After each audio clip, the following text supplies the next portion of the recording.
5 fitness mistakes that you are making right now that are going to kill your fitness goals. Why do you need to hear this? Well, because if you are making even one of these 5 mistakes, it can completely halt your fitness progress.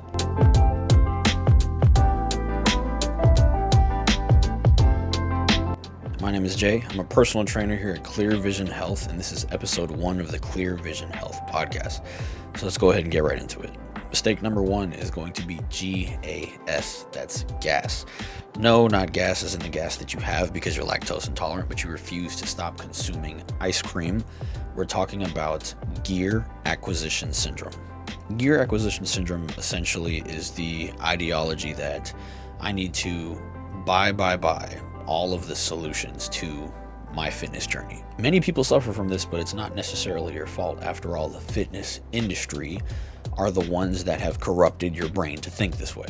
Essentially what happens is you are convinced that the solution to your problem relies on how much equipment you have available to you and you having the best, newest, most great equipment. An example of this would be somebody pops up on your feed, and they're sitting in front of a little box of supplements and they go, "This is the reason why you can't lose weight. You're not getting enough of this vitamin, or you're not getting enough of this supplement, or you just need to try this new thing.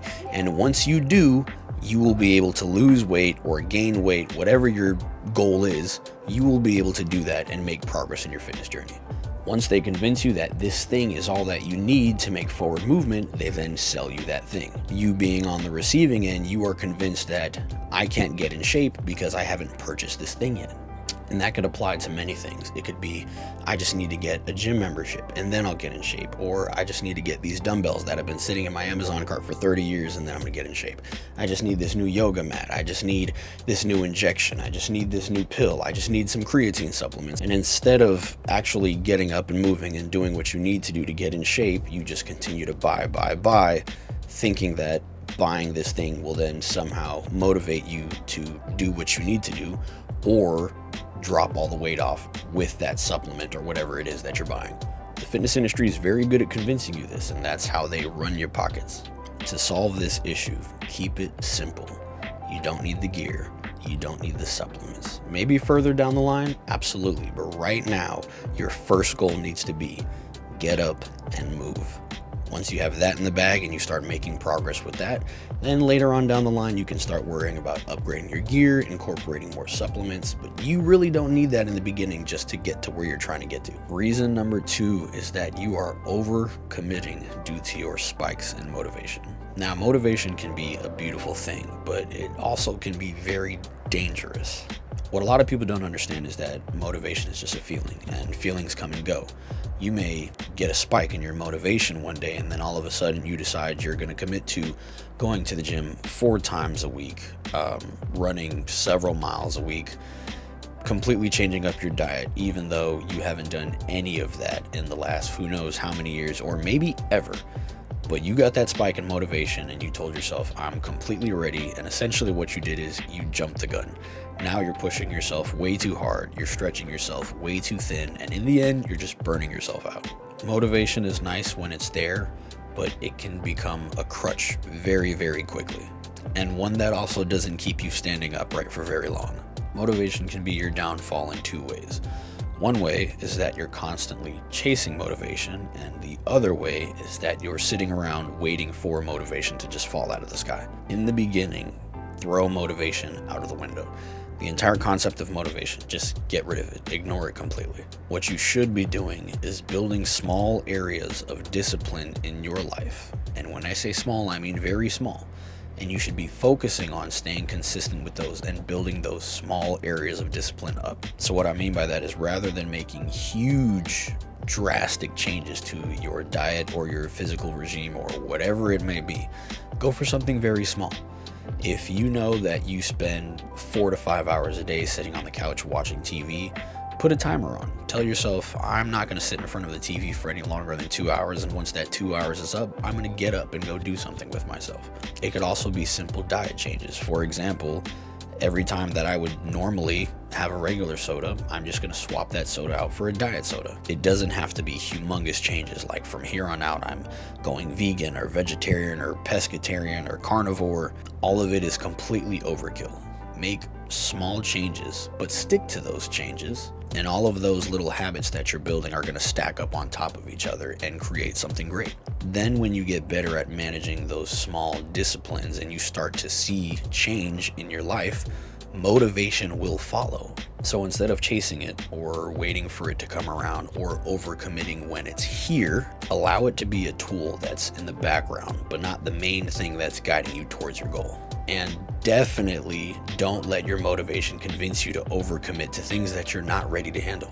Reason number 3 is going to be analysis paralysis. Essentially what that means is you're focusing and spending way too much time on learning and not enough time on doing. This could mean that you're spending hours going through every single diet that's ever existed and trying to figure out which one might be the best for you. Or you want to go to the gym, but you're scared you're going to look funny, so you take your time at home to memorize the steps to every single exercise, to every piece of equipment that's in the gym, rather than going there and learning on the spot. Now, there's nothing wrong with being thorough in your research and wanting to have a general idea of what you're doing.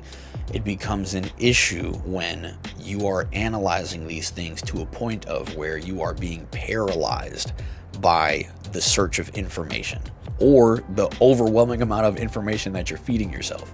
So rather than going out and actually doing the thing, you sit around learning about the thing or telling yourself you're going to do the thing. There's no amount of articles or research or Facebook blogs that you're going to go through that is going to do better for you than actually just going forth and engaging in the activities. I'm not telling you if you don't know what to do to just jump into something and hurt yourself, but I am saying at some point in time the research has to stop and the action has to start. Reason number 4, and this one is very serious, is going to be chasing the wrong reasons. An example of this would be, I want to lose weight or I want to get in shape because every morning I wake up and I look in the mirror and I just hate myself. I hate my face, or I hate my arms, or I hate my stomach, or I hate my butt. And this disgust that I feel when I look in the mirror is what's motivating me to take action.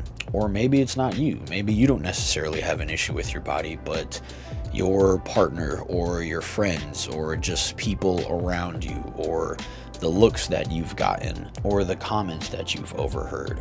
And you're not really doing it for you, you're doing it for someone else. People feel like self-hatred can be a good motivating factor. But the problem is you're actually just going to be doing way more harm to yourself than you are benefiting yourself. There's nothing wrong with not liking what you see in the mirror and wanting to make changes and wanting to make improvements in your health, but you should do it because you care about yourself and you want to take care of yourself. And the love that you have for yourself is motivating you to want to live a long, happy life, not because you hate yourself and you're just trying to abuse your body into getting in shape. This is how you form really bad relationships with exercise and food and just everything in between. And in the end, it's just not going to lead you down a good path. Reason number 5 is going to be that you are chasing quick fixes. There's a lot of things in life that people try to treat like get-rich-quick schemes. Fitness is the last thing that you want to do that with. This could be things like thermogenic pills or starving yourself and going to extreme measures to lose weight. This could be injections like Ozempic or any of the other brands of GLP-1 agonist shots that are on the market right now. It could be jumping in and out of the new fitness dietary fads. If every other day you're going on a juice cleanse or using laxatives to clean your system out, something's wrong. Instead of looking for quick fixes, it's so important that you focus on consistency. And it kind of goes back to what we talked about earlier, making little areas in your life where you put discipline into something that was just wild beforehand, and you slowly feed that flame until it grows into something bigger, and you just keep stacking those habits. Because realistically, consistency is going to beat the quick fix every single time. You may think, well, Betsy started Ozempic and she lost 50 pounds in 6 months. All she did was sit on the couch and continue her normal scheduled routine, and she lost all that weight. Well, Betsy's body's deteriorating, and what she's doing, she's not going to be able to sustain long term. don't be like Betsy. Focus on building long-term habits that will stick with you and actually get you to where you're going without harming you in the long run. You ever wonder why people will drop 100 pounds and lose all types of crazy amounts of weight, and then you see them again a couple months later and they're just as big as they were, if not bigger? It's because the way that they got there just wasn't a way that they could sustain. And if you can't sustain something long term, the results are only going to last so long. If any of these reasons sound like you, or if hearing any of this was useful to you in any kind of way, I hope that you stick around for more videos, more podcasts, more content. You can follow on Instagram and TikTok at health4j, the number 4, or you can kick it right here with us on YouTube and whatever other platforms that this podcast isn't on just yet. And last but not least, go ahead and get you a nice big bag of Rise Mushroom coffee and just go ahead and pour the coffee mixture out onto your hand, and then you bend over and you just use it to wipe your